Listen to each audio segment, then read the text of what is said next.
you're gonna look great. But if you wanna stay in shape, well, you better hit the GymWits. That's right, man. You tell 'em. Welcome to the GymWits podcast. I'm Ryan George. I'm Justin Guild, aka Chef Sonic. And we are the GymWits. So look what I got here. What is it? You see it? Oh, wow. You got an iPhone finally. I did. And I figured we'd do this live on the podcast. Oh, you're going to... I am downloading download the GymWits app. and subscribing. So now I'm officially a subscriber to the GymWits. Awesome. That's great. Actually, no, I was before, but you were just not on not on iTunes. Yes. Exactly. Well, no, you were, I guess, because No, you I was, have 'cause iTunes on your computer. On the But computer. good. All right. So you have an iPhone. Yeah. So that let it be known. We if we haven't beat it to death already, we have an app. So if you want to download the GymWits app, it's on iTunes. It's on Android.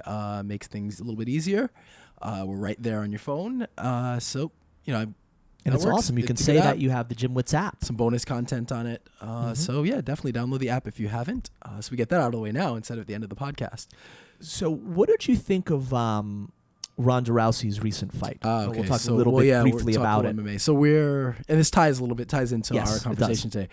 So this is going out. I think it'll be going out the third week of January. So it'll be a little bit late, but it was a regression. It seemed almost like not too long ago we were touting her as the female Mike Tyson, and much like the real Mike Tyson, she went a pretty steep decline quickly. It seems like everybody's kind of playing armchair quarterback, but it seems as if improper coaching is part of it. It seems there's a mental part as well. I think that there was some, for a while she was the best, and everybody, including us, said she was the best female fighter and was almost unbeatable. And there was somebody found a chink in the armor. Yeah. And sometimes like when a record's broken, world record's broken, and then all of a sudden 15 people go and reach that same record. It's kind of the same thing. It's like there was the hole in the game, and I think everyone realized there was that hole there. Yeah. And unfortunately, in the time that she took off, it's apparent that she didn't train to close those holes or to fix those problems. And I think part of it's, due to coaching, not improper game plan, maybe just maybe mentally she wasn't there. Who knows? With so many things going on and the stress that comes with being such a high level athlete, I'm sure there's a lot, but obviously there was a bit of a regression and just for over the last year. Our listeners that may not be aware of the situation, just in a very brief summary, you have the best in the world at something. She was the best female fighter at her weight, and she was unstoppable. And then she lost one match when she didn't have a very good performance when she lost. And then recently after taking time off, she just lost again in a very, very sort of stunning way. It was so quick. It was not even competitive. And everyone is jumping to conclusions. What's the issue with her? Are they just better than her? Is she not training right? All the things that Ryan said. Personally, I think it is a mental issue. I think that there is something going on up there, mental and emotional, whether it is arrogance in refusing to change camps because she thinks she doesn't need it, this belief that she's still unstoppable, that she doesn't have to train a certain way. Maybe there's too many people guessing, or who knows what it was.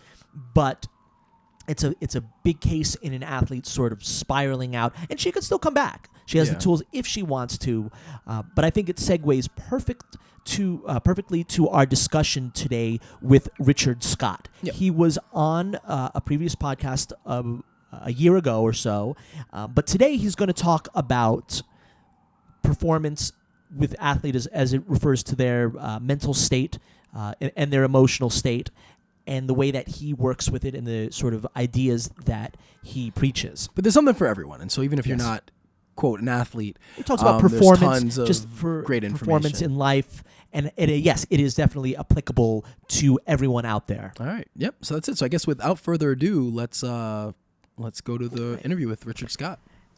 Hey, everyone. We are here once again with Richard Scott, and he is a mindset coach, and he's really good at it. And we had a fantastic interview last time.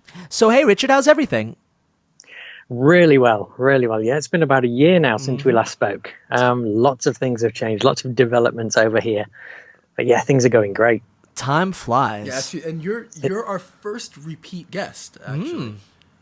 Excellent. Awesome. Honored. So Honored. welcome back to the Yeah, GymWits. welcome back. Thank you. Thank you. Thank you. So Yeah, you it's great to be back. awesome. So you've appeared on the podcast before, but for our listeners that may have not heard that episode, can you tell us a little bit about yourself and your work? Yeah, sure. My name is Richard Scott. I'm a mindset coach. So I basically get into people's minds and allow them to achieve what they want to achieve. I do that primarily by using different disciplines like hypnosis, NLP, cognitive behavioral therapy. Since the last year that we spoke, I've actually become president of the Australian Association of Hypnotherapists and NLP practitioners. Oh, wow, very cool. I've also become a board advisor within Australia to the Association of Weight Loss Hypnotherapists back in England, international student ambassador for a School of Natural Health Sciences. It's all taking off. Awesome. And you didn't hear me say this, but there is actually a TV documentary which is about to start production, all about hypnosis, and I'm one of the stars of that over here. Oh, cool. So things are going really, really well. Very cool. So now you're able to make someone bark like a dog and think they're a gorilla, right? Yeah. So, If they want me to, yes. so that was actually going to be a question. So I tried hypnotherapy once, and it was an interesting experience. And I guess I wanted to know what are some, because obviously, as Justin just mentioned, I'm sure there are some misconceptions as far as like what hypnotherapy consists of. So what are some kind of misconceptions about it, and what can someone expect who is undergoing hypnotherapy? Yeah, of course. Really good question. That's why we're actually doing this documentary, to bring it out to the main media and the main public. Yeah, like I said, it was a really good question. When someone hears hypnosis, they think, oh yeah, some people on stage, barking like a dog, clucking like a chicken, all of that kind of stuff. But what they don't realize, it's basically what we do is common sense. What we do is we just relax the person. And when you're nice and relaxed, you tend to stop stressing over things, stop being anxious, and you tend to be able to step back from whatever fear or phobia or scenario that you're thinking about at the time. And then we can go through whatever situation it is and just start to reframe it. That's either by using language or by guided imagery. Really quick example, if somebody's afraid of dogs, in the real world, they would see a dog, they would instantly panic.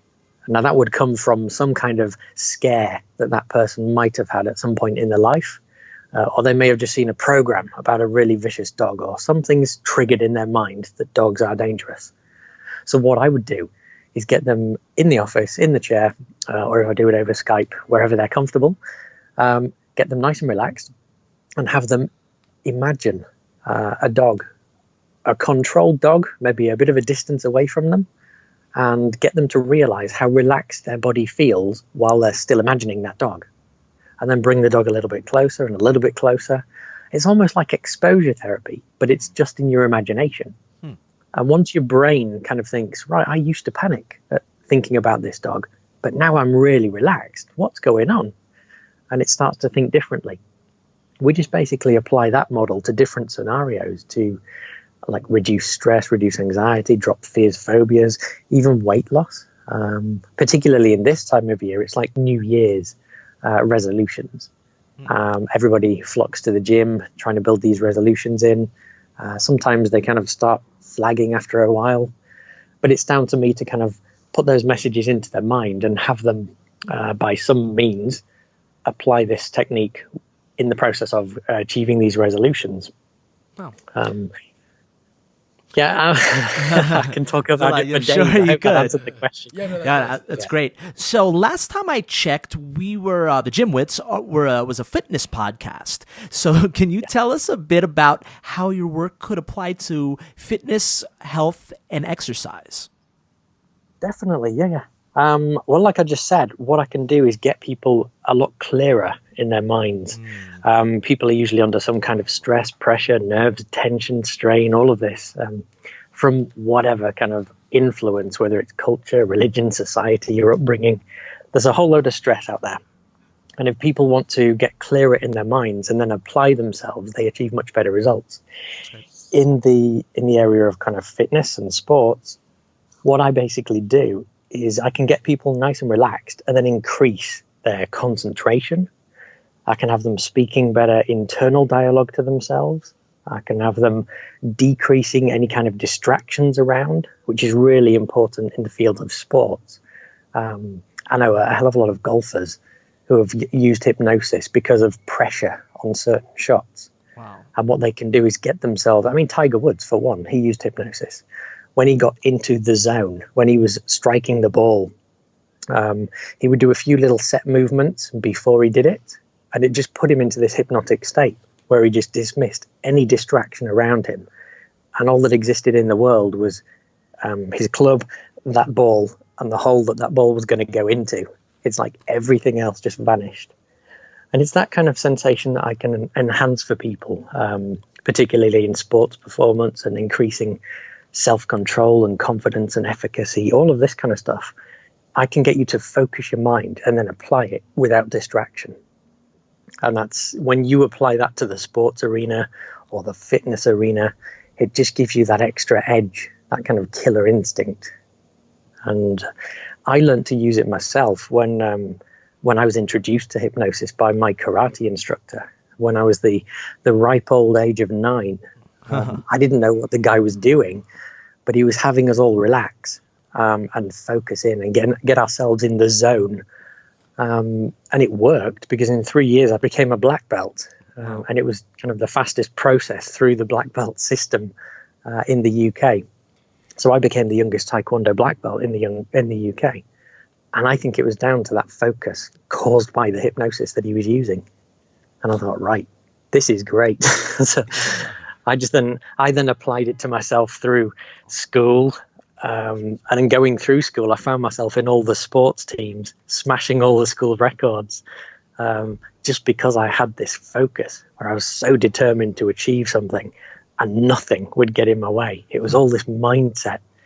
I was loving it. That's how I apply it now to sports, fitness, and exercise when people come to see me. Oh, that sounds pretty amazing. I'm sure there's some athletes that might be knocking on your door pretty soon. But it's funny you should say that, because one of my best friends is the Australian #1 for sports hypnotherapy. He's actually got 32 Olympians under his belt. Wow. So he's used these techniques and they've gone to the Olympics and smashed records. Wow, it's that powerful. So you had mentioned the New Year's resolutions. It's funny because we just had an episode on why not to have resolutions and why they do not work. So we're right. Well, regardless, we're in the middle of resolution rush is what we call it. What are your thoughts on the New Year's resolutions? And do you think they work? And why do they work, or why do they not work? Or why do they fail might be the better question. Yeah. I think it's a label. When you say New Year's resolution, all it is a label. I often say to clients, you can change any second of any day. As soon as you decide to do something, you can then get on board, make the change right there and then. People usually try to kind of link change to certain time periods. I'll get up bang on 8 o'clock, or I'll start on Monday morning. They usually want to give it some kind of time track. So they usually kind of start on New Year's because it gives them some clear means to refer back to. I started this on January the 1st, and it's just easier to track that way. And again, New Year's resolutions, it's just a label. A resolution, it's just something you want to achieve. You could call it some kind of goal. You could call it some kind of direction, momentum, aspiration. It's just a label, really. And I think I'm not quite sure who said don't set these goals, but I would probably disagree because, I often say to clients, if you're trying to get somewhere, you would instantly use a map to get there. And what I see these New Year's resolutions as, or any kind of resolution, it's a map. It's a little breakdown of certain smaller steps to achieve the direction to this location. In this case, it's to achieve the effect that you want to have them achieve. And the easiest way to do that is to break them down. have a big goal that you want to achieve. Make it a big scary goal that you probably think that you can't quite achieve, or it would just be some kind of miracle to achieve, and then break down the time period taken to achieve it and the steps taken to achieve it. I mean, everybody's heard of like SMART goals. If they haven't, it just basically means specific, measurable, achievable, realistic, and time framed. Have each one of your goals fit into that kind of acronym. And by creating the goals that way, you take little small steps in the right direction every day if you can. So there's never any negativity attached. Even if something might go wrong, and you mentioned some people fail or they don't achieve their goals. I often say, failure, what's that? Every problem I see, it's a challenge to overcome. And I basically say to my clients that failure doesn't exist. You either win or you learn. Either way, it's a positive experience. If you've won, basically you've smashed your goal. If you haven't achieved it, you've learned how not to achieve it, or you've learned how you might be able to do something better to achieve it next time. There's always like a positive slant. And like I said, if you track these goals down, break them down into little small chunks, little small steps, and praise yourself every time you achieve one of these little small steps, particularly in weight loss, because quite a lot of people come to see me to lose weight. Some of them have unrealistic goals. They're like big ladies or big gentlemen, and they want to achieve these Baywatch physiques. And they're saying, right, I need to do it in 3 months. I try not to laugh, but sometimes these goals are unrealistic. So I have to bring them back down to some safe, realistic kind of goal, and then break it down. If they achieve the correct exercise, the correct nutrition, and the correct mindset, they break these goals down, they achieve little bit by bit, and they praise themselves every time they achieve these bite-sized chunks. And it just works because it sets them in this positive mind frame. So they go ahead and then they start smashing the goals and they feel better and better. Yeah, that's really great information for our listeners that are setting resolutions. Our issue with resolutions were that the resolution itself was the goal, and not what you mentioned was to have this one big goal and then to set little goals within that. So for our listeners that have their New Year's resolution, take this advice. Instead of having a New Year's resolution and getting to the gym or whatever it is, making that your goal, set those little goals and then think of how it's going to add up to the bigger goal, instead of just saying, well, I have my resolution, now I'm good, and then sort of just letting it, float to the wayside. Precisely, yeah. And I also tell people, don't generalize. Some people set unrealistic goals, like, right, I'm going to go to the gym every single day from New Year's Day, every single day. And they miss one day, something happens and they miss 2 days. And then all of a sudden it's a massive failure. Everything's gone wrong just because they've missed 2 days. So I always say, have this ability to kind of step back and think, I'm doing this long term. In a year's time, I'm going to be at this stage. So one little day of missing something, it's not going to make an effect in the grand scheme of things. And that's why I say break them down into these smaller little steps. So if you miss one, you can go back and retrace your steps and then achieve it again. So it's not like an overall failure. You've got little steps that you can achieve. So now on how this relates to athletes, how do athletes break down their goals? Because we know athletes often have very lofty goals. They're very passionate, competitive people, and they have very intense lives, physically dealing with a lot, mentally, emotionally. So how do you work with athletes to sort of take a step back when the athlete says, I want to be the fastest runner, or I want to win an NBA championship? How do you say, well, let's take a step back from that? How do you work these smaller goals to eventually get the bigger goal with athletes? Yeah, a really good question. Everyone has certain issues, and they can present either physically, psychologically, behaviorally, or emotionally. And if someone's heading in a certain direction and they find they can't quite achieve it, if they're hitting a stumbling block, I would ask which one of those kind of categories would this stumbling block fall into. whether it's a physical kind of category or a psychological or a behavioral category. Most, it tends to be emotional. When athletes or sports people come to see me, they're hitting a block for some reason and they can't quite push past it. Now, as you said, these people usually kind of live hilariously active lives. Really kind of, they're at the go all day, every day, because they're high achievers. But what's often happened in the past is that they've hit some kind of block in their life before, and it's caused this emotional negative anchor within their mind. And they're hitting a similar block again, and their mind is flicking back quickly to when they've hit it before, and then before that, and then before that. It's almost like the brain is remembering, oh, when I was a little boy, I did this, and it didn't work.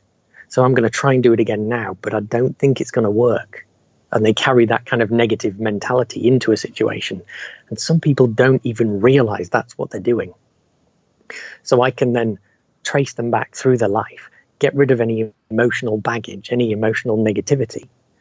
And then based on what kind of personality they are, just reframe the way they train, whether it's a different physical exercise, whether they model their routines on someone else, some other leader in the field, like the fastest man on earth. Watch how he trains, watch how his techniques help him move faster.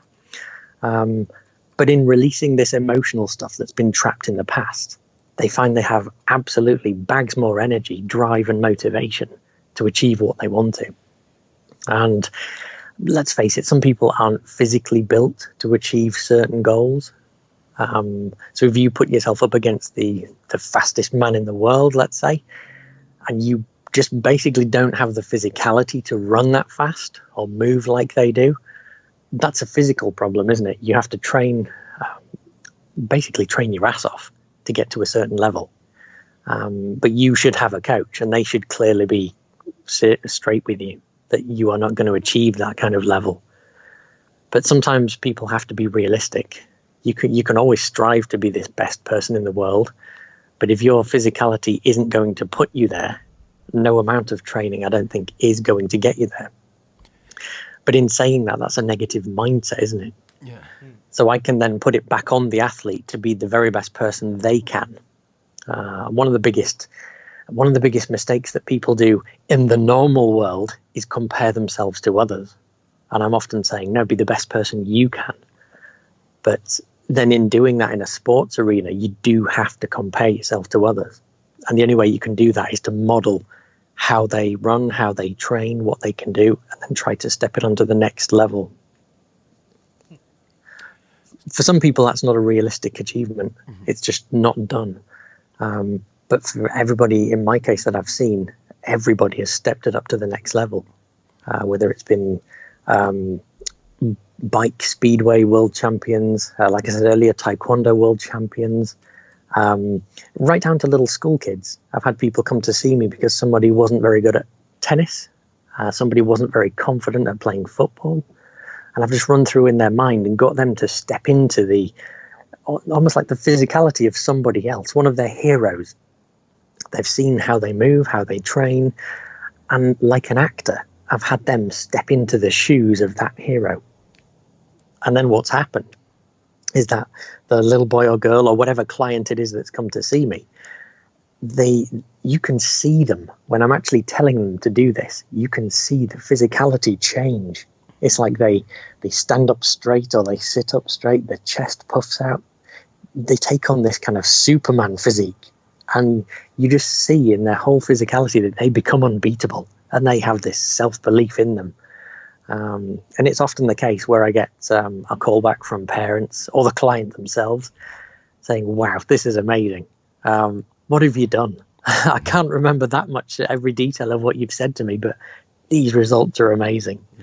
Yeah. And I've had school teachers ringing me, actually saying, what have you said to this child? Because not only are they now kind of winning in these sports arenas, their academic achievements have rocketed as well because they're applying themselves.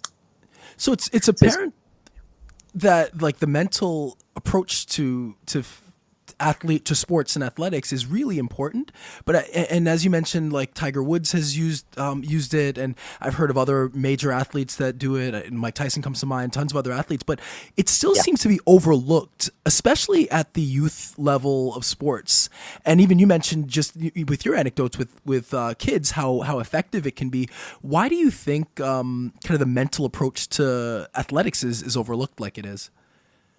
I've no idea why it's overlooked, because any good coach, they will train you physically and mentally.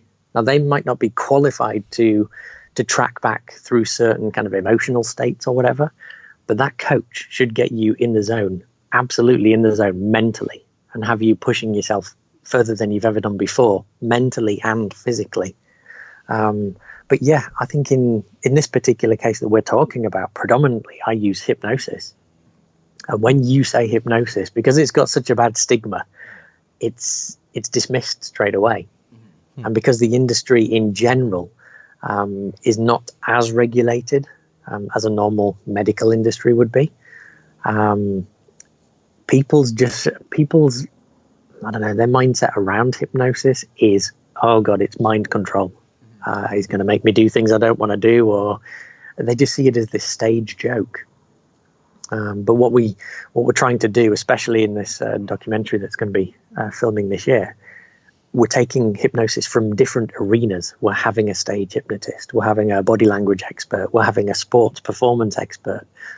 I'm in there, and we're looking at it from all the different angles just to get the word out there of what it is and what it does and how effective it actually is.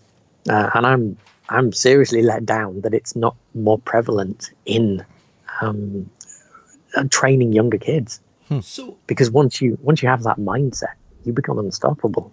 So now, when someone undergoes like a hypno, and I'm sure the treatments varies just as each subject will vary, but are the effects kind of immediate, and are they lasting, or do people need to go through a certain period of time of the hypnosis? And I had experience with it, and I definitely felt like what I benefited from it initially. I only went once, and so I felt that it diminished a little bit over time. So I guess that's my question for you is, I guess, how is it immediate? Is it lasting? How often until someone notices really significant results? Yeah. Basically, everybody's different. Yeah. The first thing I would say is it is a process. Hypnosis and the change, it's a process. It's like visiting a gym. You wouldn't become Arnold Schwarzenegger in a day. You would have to train certain muscles in a certain procedure along with other things, and then eventually you would become Arnold Schwarzenegger. It's the same with this mental training. I've seen people absolutely change their lives within hours. And I've seen people who it's taken a month or two to really have these suggestions settle in. What I basically do in a nutshell is I see people 3 to 4 times, and I space the sessions out. And in between the sessions, I give them an MP3 to listen to. So I see them in person. I get to basically calculate how their mind works and how they react to things in person. And I can chop and change techniques. And then I reinforce it with an MP3 that they listen to every day. And I say to them, this is your mind training. This is your workout for that muscle in your head. And once that muscle starts reacting to the suggestions, it's easier to then drop extra suggestions in there. The ones to increase the self-esteem, increase the confidence, increase self-efficacy, and all of these kind of energy, performance, and motivation. Once that muscle gets working as it should do, you can then put extra load onto that muscle. If people, like you said, you visited one time, it might have been for a specific exact subject, and sometimes that can be cleared up in a single session. But often is the case where what I would do is I would work through their mind at the moment, and in another session I would track back to see if there was anything in the past that's kind of caused ill effect on their future progress. And then in let's say the 3rd or the 4th session, I would just reinforce everything. Often is the case that I can build in certain anchors. Specifically in sports, if I was to build in a physical anchor, a physical movement, like it's usually a grip on your hand grip, So when somebody's playing golf or playing snooker or holding a racket of some sort, as soon as they do that physical movement of gripping a club, a racket, throwing a ball, there's a physical muscle memory, and that physical muscle memory attaches to a mental memory. And I build that memory in there of them achieving this perfect score, this perfect stroke, the perfect hit of that tennis ball. So it becomes this physical and mental thing, just triggered off by a movement. So yeah, it's often the case, 2 or 3 sessions, building in all of those things. That's and it lasts because they have an MP3 to back it up. So now, and you mentioned this a little bit, but how are success and self-esteem or confidence, mental strength, how is it all related? Does success also build self-esteem, or do you need really have strong mental strength to build success? Like, is it like a chicken or an egg thing? Do they work together? Yeah. Like, could someone be very successful but not have much self-esteem or not be mentally tough? Like, what have you found with that? It's again, people are different. It's a very good question, and it is a bit of chicken or the egg. Self-esteem, it's different to confidence, because you can basically put on a coat of confidence. But self-esteem is really how you rate yourself, and you have to believe in yourself in order to be able to achieve things. So there has to be this kind of modicum of self-esteem to push yourself into doing a goal and then achieving it. Once you have achieved the goals, and like I said, break them down into smaller goals, once you've achieved them, you then gain this confidence and momentum to achieve more. But the good point in the question that you raised was, can people be successful without having the self-esteem? Absolutely, yes. Because I've seen people in the performance arena, whether they're sports performance or actual entertaining performers, and the people that are springing to mind are the singers, the entertainers. They get up on stage and they seem to be unbeatable, unrockable on stage. And as soon as they step off that stage, it's like they take off this coat of confidence. They take off this persona, and they then spiral down into, oh, well, who am I really? When I step on stage or when I'm in the sports arena, I have these thousands of people or millions of people cheering me on, and I'm this icon. But when I step back, I'm not this icon anymore. I'm just me. Maybe I'm not good enough, and they start spiraling down in this negativity. So yeah, you can have really low self-esteem and still be successful in the field you choose. So it's my job to balance that out. And the low self-esteem usually comes from like an emotional trauma where they feel not good enough. That's so interesting that you mentioned that, because the very next thing I was going to ask was that you often hear about an athlete or an entertainer spiraling out of control. Now, what is this the result of? Is it a lack of self-esteem or lack of something of the strength in there? Who is at risk, and how can this be prevented? And can you spot it? Like, can you say, oh, this person is ripe for a spiral? Yeah.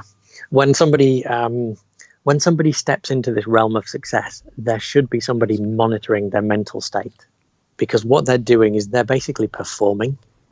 If you're a sports person, you are stepping into that performance. You're performing to the best of your ability. And then you have to step back and you have to realize that you are a normal person at the end of the day. And quite often society and fame, celebrity, stardom, it gets to people. And they start believing that they're this superhuman. But they're not. All they've done is trained and got to this certain level and been really, really good at it, possibly even the best in the world at it. But when they step back off that track or off that tennis court or wherever, they are just a normal person again. And it's finding that balance. It's usually when people transition from that celebrity and stardom back into their own kitchen, and they're not in front of millions of people. And it's that kind of mental state that right now I'm actually, I'm making my own toast and buttering my own toast. But yesterday I was in front of millions of people being cheered on. And it's this emotional swapping of those kind of characters And if people aren't prepared for that, I mean, there are publicity coaches now teaching people how to act in public. If they are in like celebrity or fame, you have to monitor that mental state. And if somebody does get too involved, too devoted to their craft, they start to kind of live, eat, breathe, they just live their craft. And like I said, when they step back out of it, when they realize that that isn't everything, they come crashing down because they've devoted their entire life to this performance. And it is just a performance. Yeah, that's you're describing a situation that's currently going on. Are you familiar with Ronda Rousey and sort of what's recently happened to her, the Ultimate Fighting Championship? Heard of that, yeah. I used to be into the UFC a few years ago, but it's dropped off. But I did hear of that. And a failure. She's she kind of failed in the ring, but now she's taking it on board herself that she's a failure. From what I've read, I mean, you can't believe what you read. Everything. Well, it's basically what's happened was she was the best. She was the most popular fighter in the world. At one point, she basically put women's MMA on the map, and she was unbeatable. She. You would see little weird things happening in the reality shows. You would see her get almost really bratty at times, or seemingly either selfish, or these little things pop out. You're like, there's something off with her personality, but because but she would do a great job with the media. She adored her fans, and she would always talk to them. Almost might have even taken on too much media work. People are saying that. And then she had her first loss. It was actually in Australia, I believe. And she went out of fighting for a little while, and then she went back. She just recently had another fight, and this one she looked completely lost. She was destroyed very quickly, and it just you could just see it happening. This person who was on top of the world just going down the chute. And it's kind of sad. And of course you could say, well, we saw this happening based on her personality and based on these things that we saw from her. No one is shocked that this is happening. And it's almost sad that this is happening in the public eye. Yeah. So it's a very interesting case. We usually call it burnout. It happens in different industries, but it's more in the public realm because sports are in the public realm.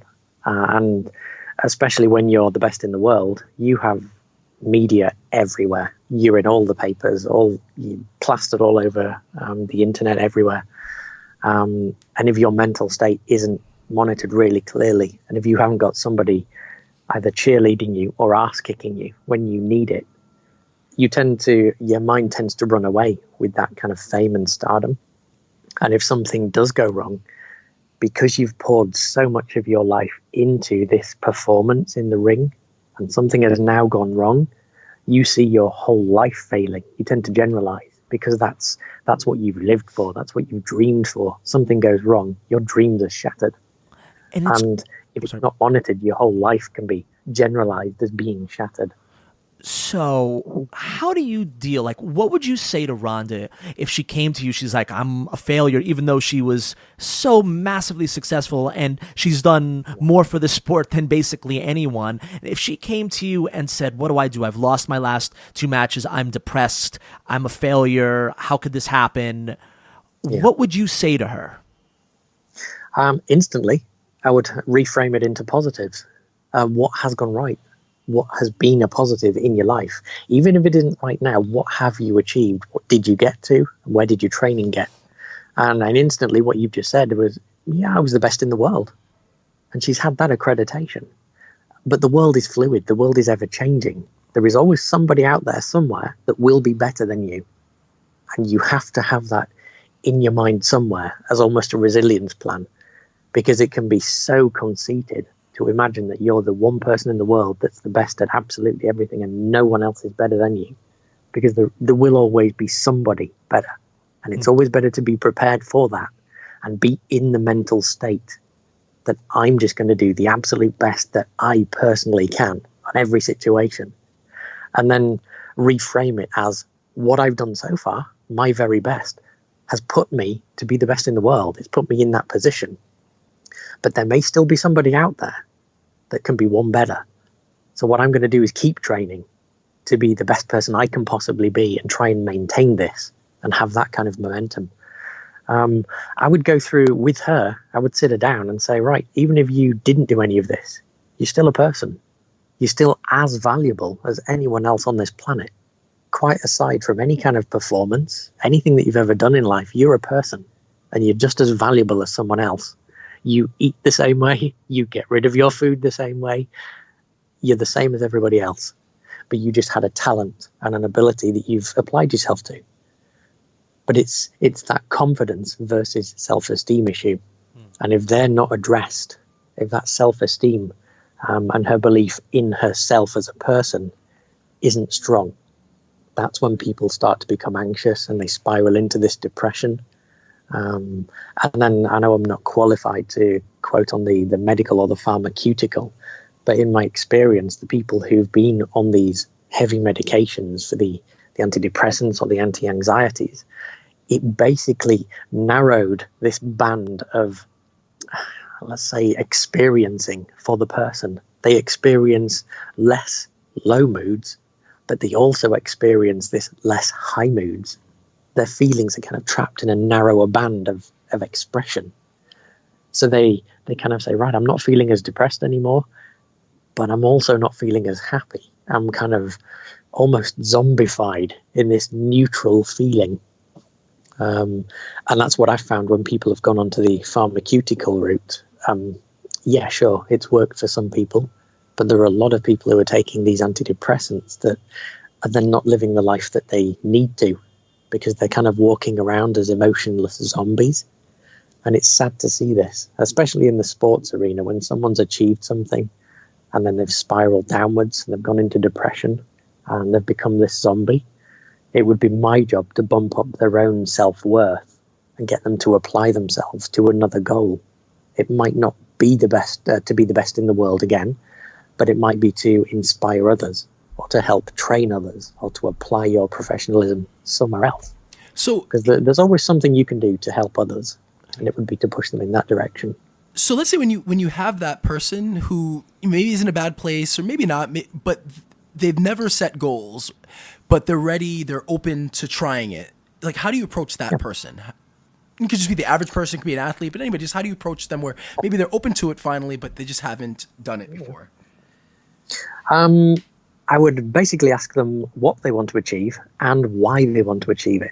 One of the most important things behind everything is, why do you want to achieve what you want to achieve? And once you've found that why, that becomes that purpose. Everybody can say, I want to be the best in the world. Why do you want to be the best in the world? And that's the one question that really gets people thinking. Why is it? Is it because I want fame? Is it because I want stardom? Is it because something's lacking in my life that I want that to replace? Once you've found that why, you can use it as a really strong motivator. Then I would just get them to look into how the goal can be attained. Who's done it before? How did they achieve it? What did they do to achieve it? Look at everything they did and basically model their progress. See what they've done. See if you can identify some shortcut that can get you there faster. And I would just have somebody plan the process. Really plan it meticulously. Write it down, break it all down. I want to be the best person in the world at, I don't know, tennis. But to do that, you have to be coached in tennis, and then you have to go through certain levels of competitive, and then right up to all the Grand Slams. But each step of the way, you've got to break it back down to what you need to achieve to get to that end goal, like I was saying earlier. And if you've planned it, wrote it all down, looked at all that SMART framework that I spoke about earlier, tell everyone about it. Make yourself accountable. Set up this support network. If you've got people around you who are your friends, family, coaches or whatever, they're on your side. They should be on your side, and they should want to see you achieve your goals. So tell people, because it might inspire them to do something, or they might become this support network. If you're feeling down one day, they'll be there. They'll step you back up. They'll keep you on track. You could also attract buddies that way. You could have a workout buddy, or you could have a training partner, and you can inspire each other to do better, always pushing for one step further. So it's great to have that kind of network there. So yeah, discover what you want to do, why you want to do it, research how you can do it, then plan and get into a support network and then go and achieve it. So, yeah, fantastic. So I'm sure our listeners now are fascinated on the subject of hypnosis, mental coaching, all that great stuff. Do you have? Can you recommend any resources, either website? I'm sure you have a website, or any books written by people. Any more info? I know you mentioned the documentary that's coming out. Just any more resources that people should check out if they're interested in the field. The first resource is basically the internet, the biggest library on the planet. And it's so available. Just a Google search in front of you in your hand. What I would basically say is, if you're in any particular field, I would study who would be the high achievers in your field. Okay. If it's a sports arena, the best athlete in that field, or the best tennis player, the best golfer, the pinnacle of that achievement, and look at how they've done it. Maybe they've often written biographies, or maybe even training programs that they've used themselves to get into that kind of that approach to get to where they've been. So look at the people, model the people, your heroes. Have a hero. Model them and mirror them, how they've achieved it. Read about how they've achieved it. Websites are really good. Like I've said, the biggest library on the planet, various websites will give you loads of information. My own website, I've built it to be like a hive of information. People can look on there to see the best ways to do things. One of the things I was going to say towards the end of the interview is I've got a load of freebies on there. Which people can be free to just visit the website, free to download these things. There are various MP3s to either get rid of the stress or their anxiety, or boost the confidence, or improve their emotional intelligence, break through phobias, all of this kind of stuff. Loads of free stuff on there. But there probably will be on various websites. But yeah, have a look at mine. Download some of these free things. Basically use the biggest library in the world, which is the internet nowadays, and speak to professionals about it. Always get professional advice, especially from your doctor, your GP. If you're going to do any kind of training, go see them first, because they might be able to identify something that you have missed or that you're unaware of that might stop you pushing yourself as hard in any particular field. So I would always say visit a doctor first. Get thoroughly checked out before you get onto any kind of training program. But yeah, seek help from the professionals who've already done it. See how they've done it. So now, for your own personal work, do you do work online, or is it just in person? Like, do you actually have clients that you work with over the phone or online? Yep. Always treating people globally now.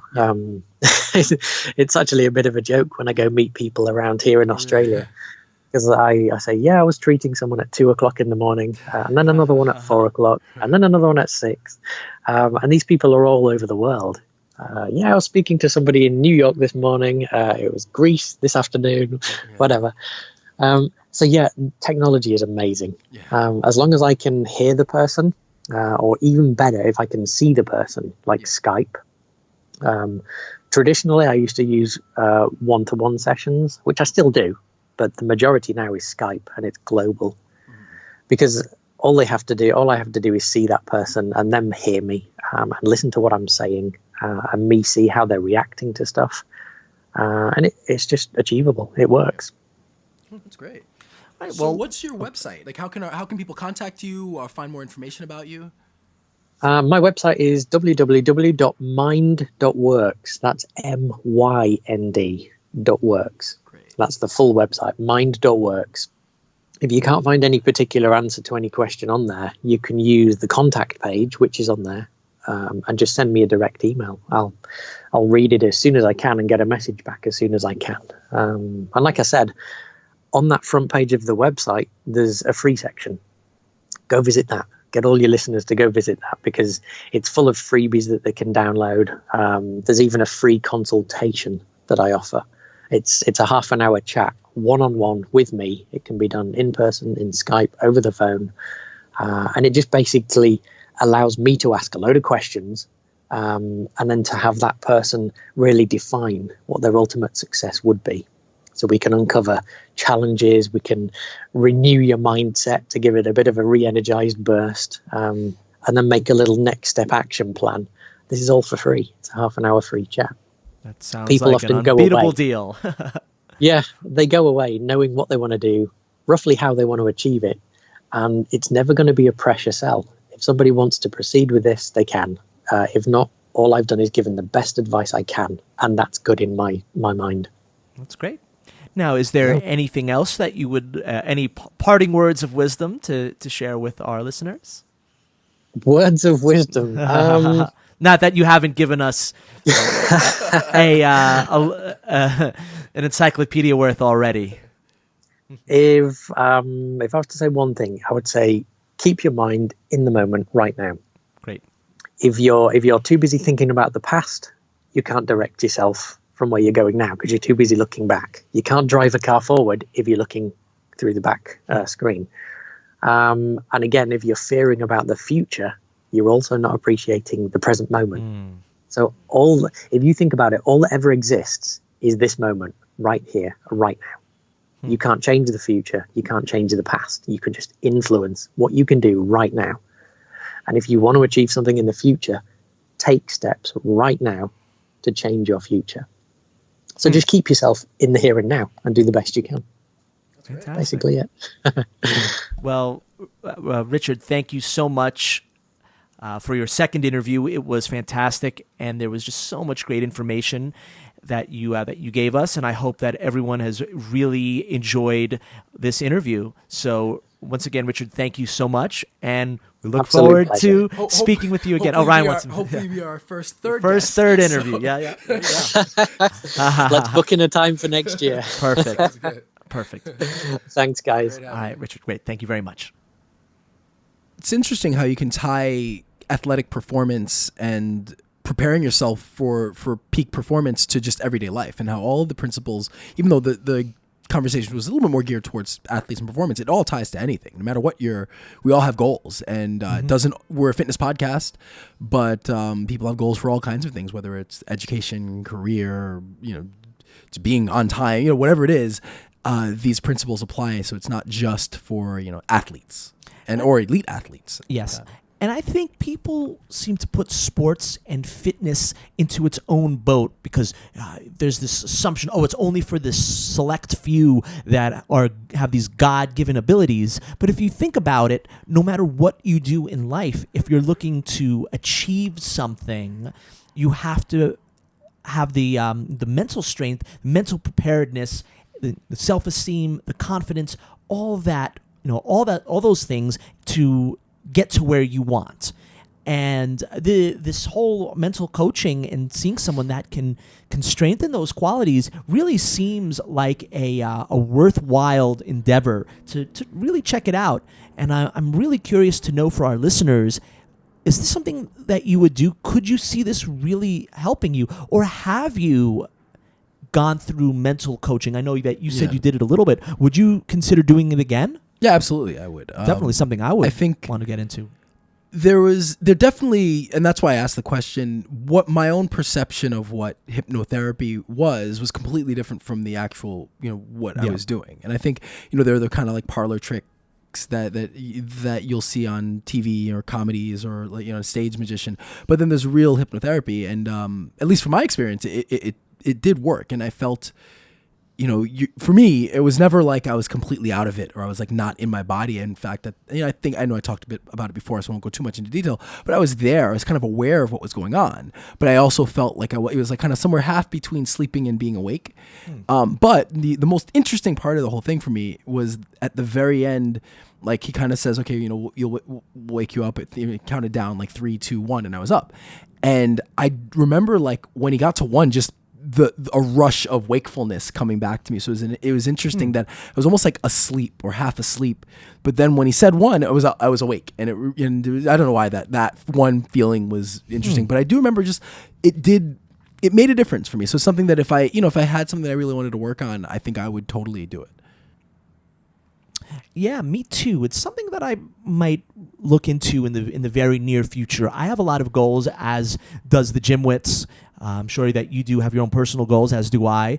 And I don't know, it just seems like something cool. It's like, what do you have to lose? Yeah. You know, it seems like something really worthwhile. And I'd just love to know, for our listeners out there, have you guys done this? What have your results been?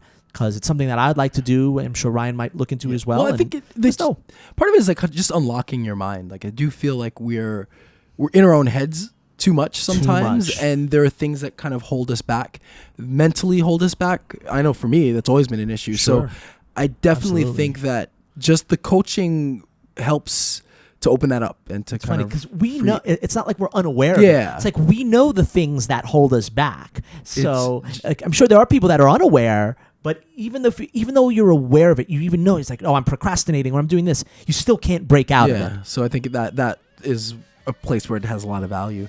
But no, I think it was a great interview. Hopefully we have him on again. Yep. But yeah, that's it. So as usual, please, if you haven't yet, subscribe and rate us in iTunes and download the app. Download that app.